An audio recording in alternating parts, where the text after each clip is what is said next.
అంటే ప్రభుత్వ దృష్టికి అనేక సందర్భాల్లో ధర్నాలు చేస్తూ రకరకాలుగా మా ప్రయత్నం చేస్తా ఉన్నాం. అయినా కూడా అధికారులు మొద్దు నిద్ర వీడకుండా కనీసం సిగ్గు శరం ఏం లేకుండా ముఖ్యమంత్రి గారు నేరుగా జీతాలు వేయండి అని చెప్పేసి అధికారులకు చెప్తే ఏం చేస్తా ఉన్నారా మీరు? ఇంతనన్నా సోయి లేదు. చిన్న చిన్న పిల్లలు ఉంటారు, వాళ్ళకు ఉన్నటువంటి జీతాలే ఏదో 20,000 25,000 15,000 అట్లా తక్కువ జీతాలు ఉంటాయి. మరి వాళ్ళకి మీరు సమయానికి జీతాలు ఇవ్వకపోతే ఎట్లా?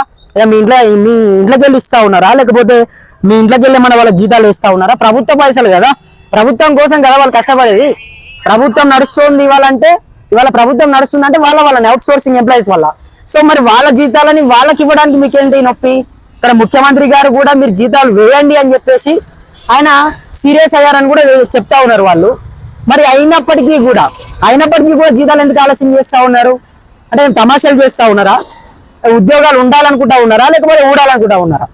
ఒక్కసారి దీనిపైన అవుట్ సోర్సింగ్ ఎంప్లాయీస్ అందరూ కూడా సీరియస్ గా ఫోకస్ పెట్టండి. ఎవరు ఆపుతా ఉన్నారు మీ జీతాలు? ఎవరు ఆలస్యం చేస్తా ఉన్నారు?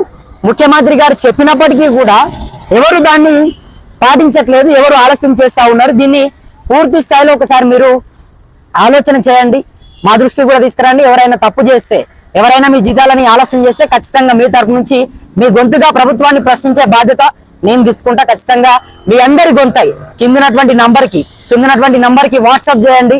మీకున్నటువంటి సమస్య ఏంటి మీరు మాట్లాడండి. ఒక 2 నిమిషాలు మాట్లాడి మీకున్నటువంటి ప్రతి సమస్యను కూడా వీడియో తీసి దానికి కింద టెక్స్ట్ రాసి పెట్టే ప్రయత్నం చేయండి. మీరు